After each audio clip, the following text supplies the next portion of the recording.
इसकी ये है ना, आप ऊपर से पूजा करते जाएंगे, नीचे से खाली होते जाएगा, इसलिए इसकी पूजा नहीं करते। ये तो लाया मैंने इसलिए था ना, इसलिए जॉब के लिए बताया था, पर नहीं, तो ये तो खाली है। ये क्या है, ये कभी नहीं लाना चाहिए। आप जो है पीतल का लो, की समझ गए, ये मार्बल का लो छोटा सा, ये मत लो, ये नहीं है, ये खाली है, ये 100 पीस है। हर हर महादेव। हेलो फ्रेंड्स, जय भोलेनाथ, राधे राधे। कैसे हैं आप सभी? मैं रजनी स्वागत करती हूं आप सबका अपने चैनल हिमाचली ब्लॉगर रवि राज में। और फ्रेंड्स, ब्लॉग के शुरुआत में जैसे कि आपने देखा ही, तो आपको शायद आइडिया हो चुका होगा कि आज का ब्लॉग कोई स्पेशल पूजा के ऊपर रखा गया है। तो फ्रेंड्स, बिल्कुल सही सोचा है आपने। आज हमारे घर में रखी गई है पूजा। किस चीज़ की पूजा है, चलिए वो मैं आपको आगे बताती हूँ। ये भी पीपल ही है।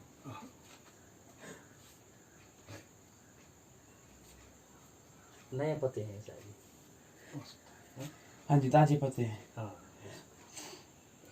ये आगे आगे से तोड़े हैं ना, तब लग रहे हैं ऐसे। बच्चा फ्रेंड्स, मुझे लगता है ना कि हम लोग को अपनी जन्मपत्री के ऊपर अपने ग्रह दशाओं के अनुसार जो है ना, बहुत सारी चीज़ें हमारे जीवन में घटती रहती हैं और ग्रहों की शांति करना बहुत ज़्यादा ज़रूरी होती है। तो आजकल मेरे श्रीमान जी की ग्रह दशा जो है ना, बहुत ज़्यादा ख़राब चल रही है और पंडित ने हमें बताया था कि महामृत्युंजय का पाठ करना पड़ेगा। तो बस महामृत्युंजय का पाठ श्रीमान जी ने खुद किया। 31,000 का पाठ इन्होंने किया था और आज जो है बस हम उसका हवन करवा रहे हैं। और कहते हैं ना कि जो पाठ हम अपने आप करते हैं ना, तो उसका फल हमें 100 गुना मिलता है, यानी कि 100% उसका श्रेय हमें ही जाता है, उसका फल हमें ही मिलता है। तो बस आज श्रीमान जी ने अपने जो 31,000 का जाप है वो पूरा कर लिया और आज पंडित को बुलाकर हम लोग घर में बस उसका हवन कर रहे हैं। तो देखिए, हवन करने से एक तो हमारे घर का वातावरण भी अच्छा हो गया और दूसरा हमारा जो इनकी जाप था उसका भी उठाला हो गया। तो बस इस तरह से जो है ना, देखिए सभी लोग मानते हैं, शायद मुझे ऐसा लगता है कि हिंदू सनातन धर्म में हमारे जो है मन, ये ग्रहों का दशा जो है ना, बहुत ज़्यादा इसका माना गया है महात्मा। ये जो है पूरे आदमी के जीवन को ही बदल देती है।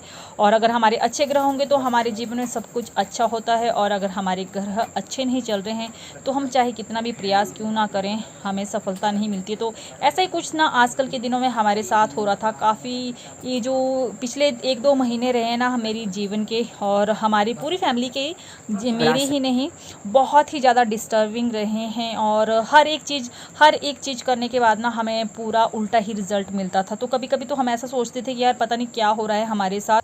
और वैसे भी पंडितों का ही कहना है कि हमें कम से कम जो है 6 महीने के बाद अपनी ना पत्री जरूर दिखानी चाहिए, जन्म पत्री, अपना टेवा जरूर दिखाना चाहिए।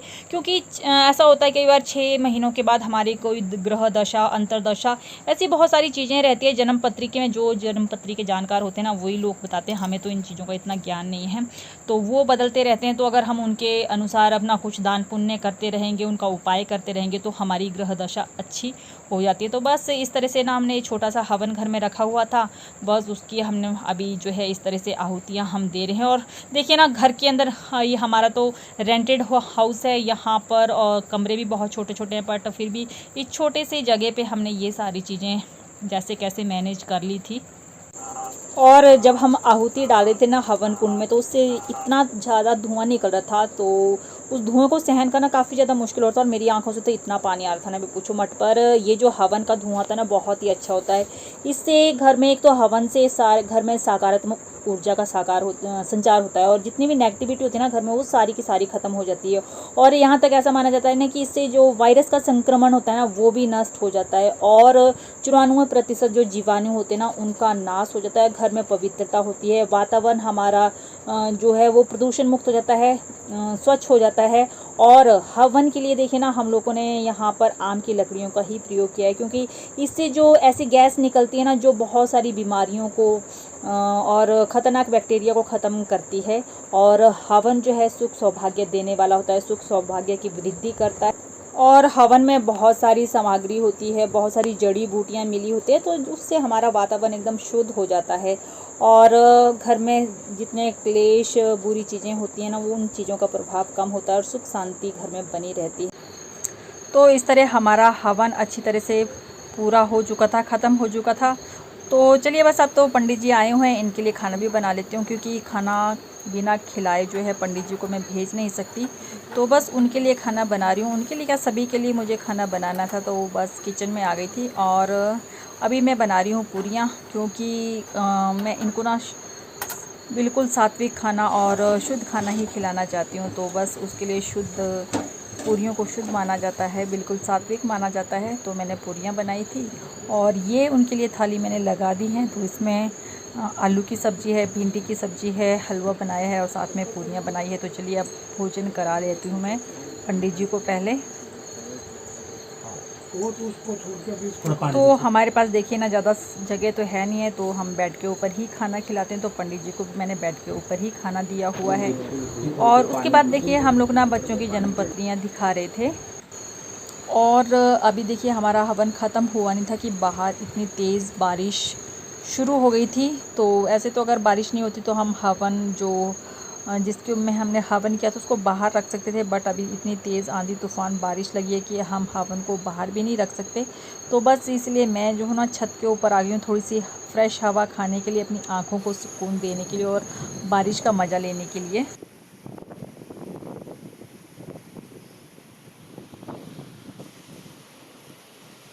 भीग चुकी हूँ बारिश में, तो अब मैं चलती हूँ नीचे और बताती हूँ कि आज देखिए मैंने क्या क्या किया है। वो सारी चीज़ें मैं आपको यहाँ पर दिखाने वाली हूँ, तो आप देखते रहिएगा।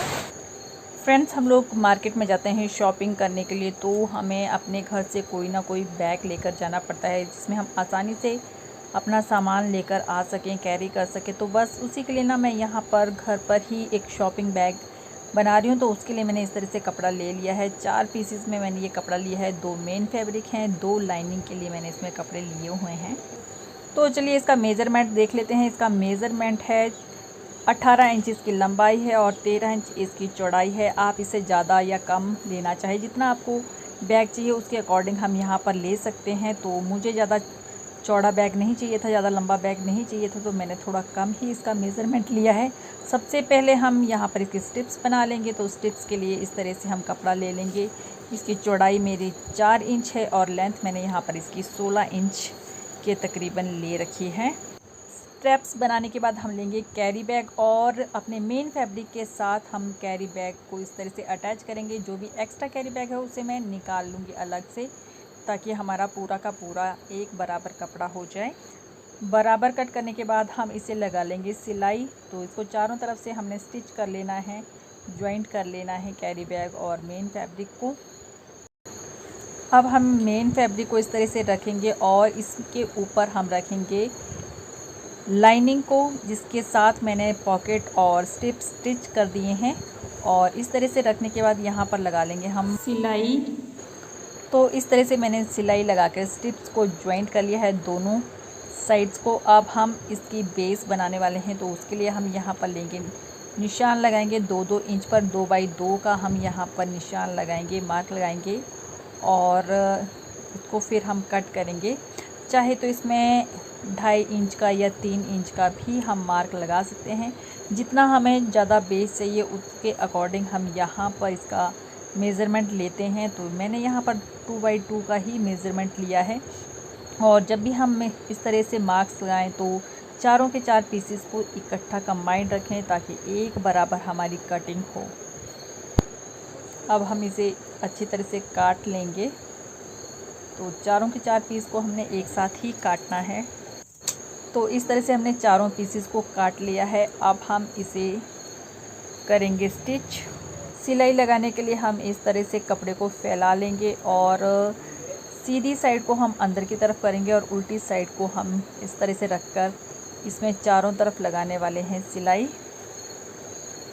और बिल्कुल सही ढंग से हम इसे सेट करेंगे और उसके बाद लगाएंगे हम इस तरह से सिलाई। और कट पोर्शन को हम बाद में स्टिच करेंगे, पहले हम इसकी सिलाई कर लेंगे। पूरे बैग की स्टिचिंग आप मेरे दूसरे चैनल हिमाचली यूट्यूबर रजनी ठाकुर पर जाकर चेकआउट कर सकते हैं। लिंक मैं डिस्क्रिप्शन में डाल दूँगी। बहुत ही सुंदर बैग हमारा बनकर रेडी हुआ है। और फ्रेंड्स, अगर आपको वीडियो अच्छी लगे तो आप वीडियो को लाइक कीजिएगा, फैमिली और फ्रेंड के साथ शेयर कीजिएगा। और यदि आप मेरे चैनल पर नए हैं, चैनल को सब्सक्राइब नहीं किया है, तो चैनल को अभी के अभी सब्सक्राइब कर लीजिए और साथ ही साथ पास बने बेल आइकन को प्रेस कर लीजिए, ताकि आने वाली वीडियो की नोटिफिकेशन आपको टाइम टू टाइम मिलती रहे और आप मेरी वीडियो इसी तरह प्यार से देखते रहें और मुझे सपोर्ट करते रहें। अभी रात हो चुकी है और मैं जा रही हूँ दिया छोड़ने के लिए। एक्चुअली इस महीने में हमारे यहाँ इसे काला महीना कहा जाता है और इस महीने में पूरा महीना हम लोग ना इस तरह से जोत यानी कि दिया छोड़ना, हमारे यहाँ बाठी छोड़ना बोलते हैं, वो बाहर छोड़ते हैं।